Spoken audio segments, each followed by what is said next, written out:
Message बहुत साफ दिया आईसीसी ने कि अगर T20 विश्व कप खेलना है बांग्लादेश को तो उनको भारत आना ही होगा, नहीं तो उनके जो पॉइंट्स हैं वो कट जाएंगे। आईसीसी के इस तेवर के बाद बांग्लादेश के पास अब सिर्फ दो ही विकल्प हैं, या तो वो पूरे वर्ल्ड कप का बहिष्कार कर दें या फिर आईसीसी की शर्त माने और भारत में आकर मैचेस खेलें।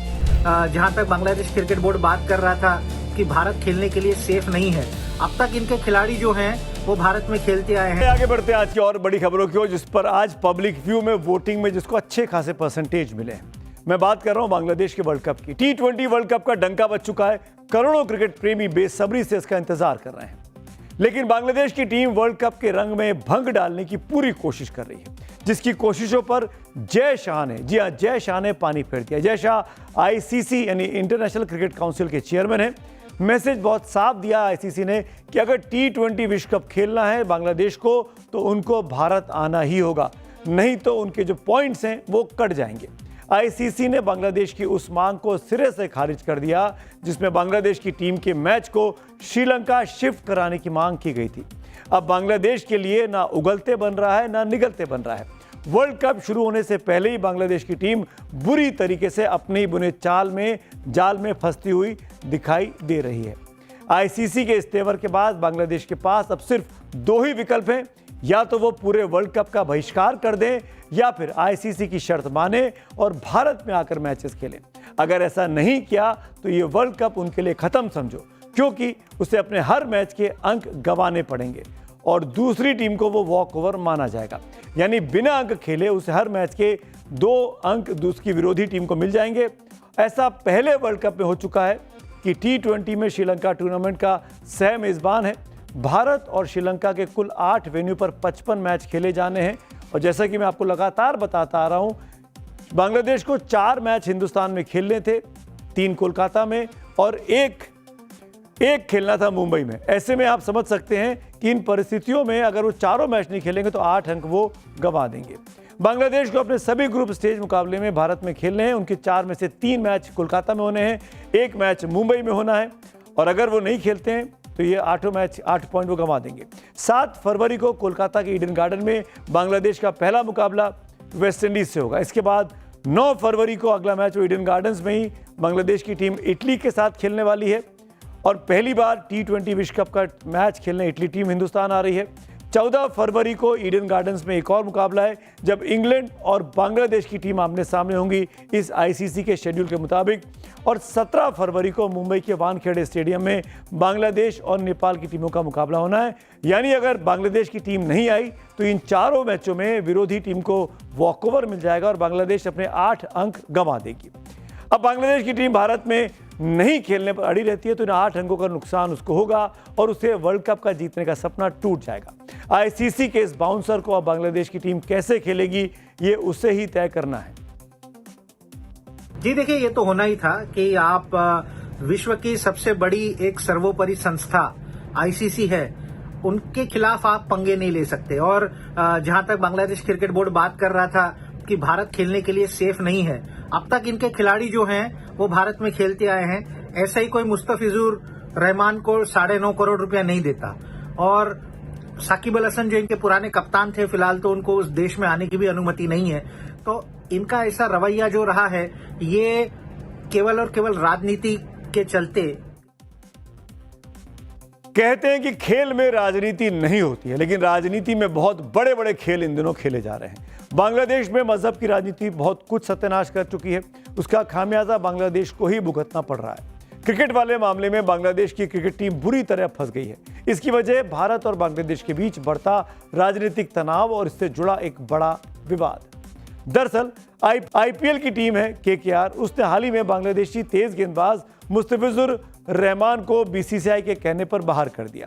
बीसीसीआई ने यह फैसला देश में बांग्लादेश के खिलाफ बढ़ते विरोध के चलते लिया, क्योंकि बांग्लादेश में हिंदुओं पर हो रहे अत्याचार को लेकर इस समय देश में उबाल है। बांग्लादेश के खिलाफ कड़े से कड़े एक्शन की मांग की जा रही है। मुस्तफिजुर रहमान को शाहरुख खान की टीम केकेआर ने 9 करोड़ से अधिक में खरीदा था।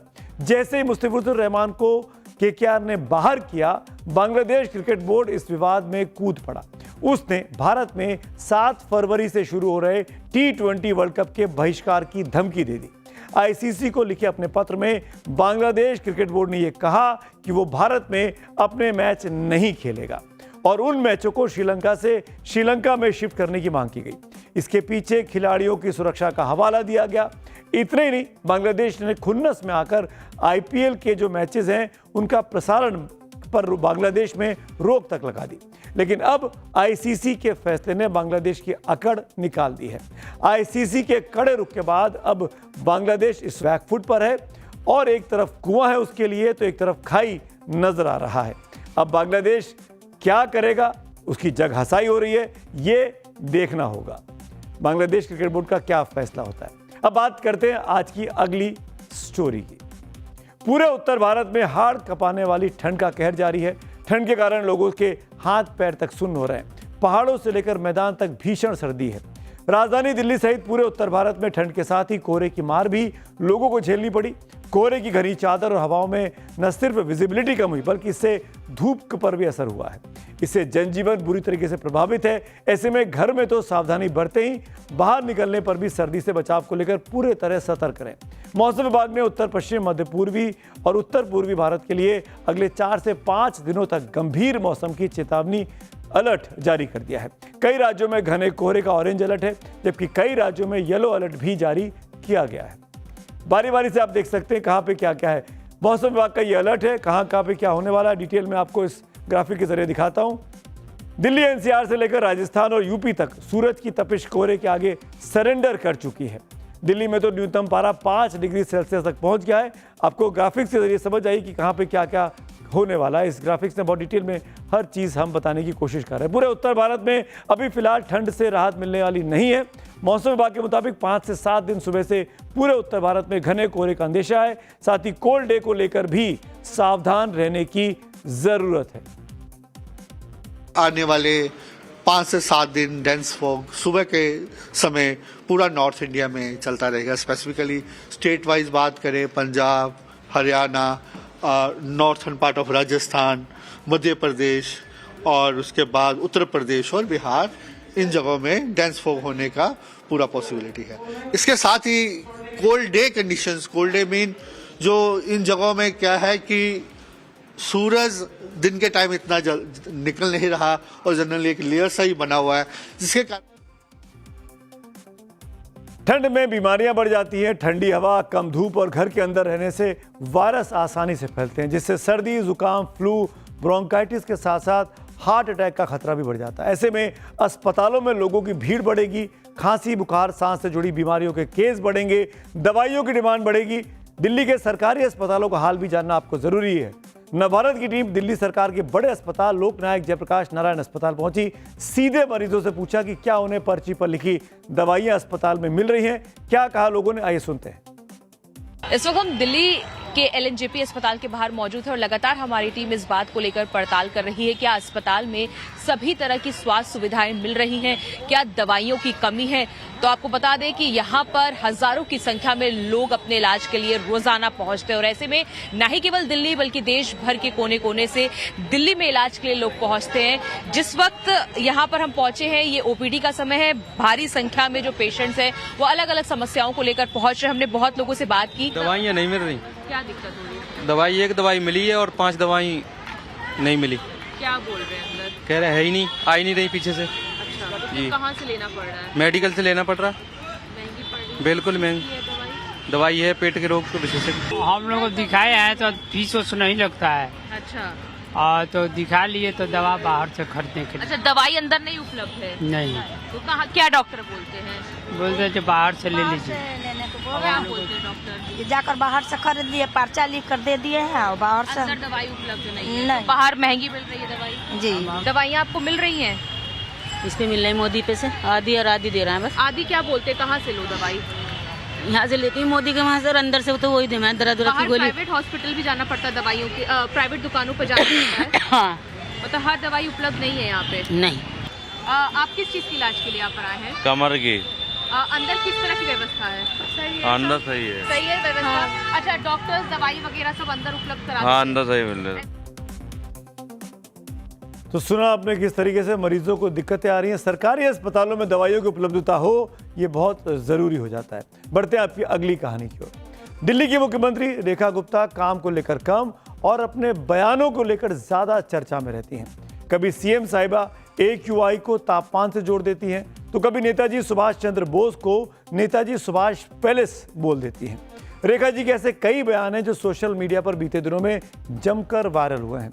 एक बार फिर एक ताजा विवाद उनके बयान ने खड़ा कर दिया और यह बयान कल का है, विधानसभा का है। कल दिल्ली की मुख्यमंत्री रेखा गुप्ता विधानसभा में बोल रही थी। इस दौरान उन्होंने कह दिया कि भगत सिंह और उनके साथियों ने बहरी कांग्रेस सरकार के खिलाफ बम फेंका था। सीएम साहिबा की जुबान से निकले इस बयान से ऐतिहासिक तथ्य गलत हो गया। दरअसल भगत सिंह ने 1929 में ब्रिटिश असेंबली में बम फेंका था। तब अंग्रेजों का राज चल रहा था।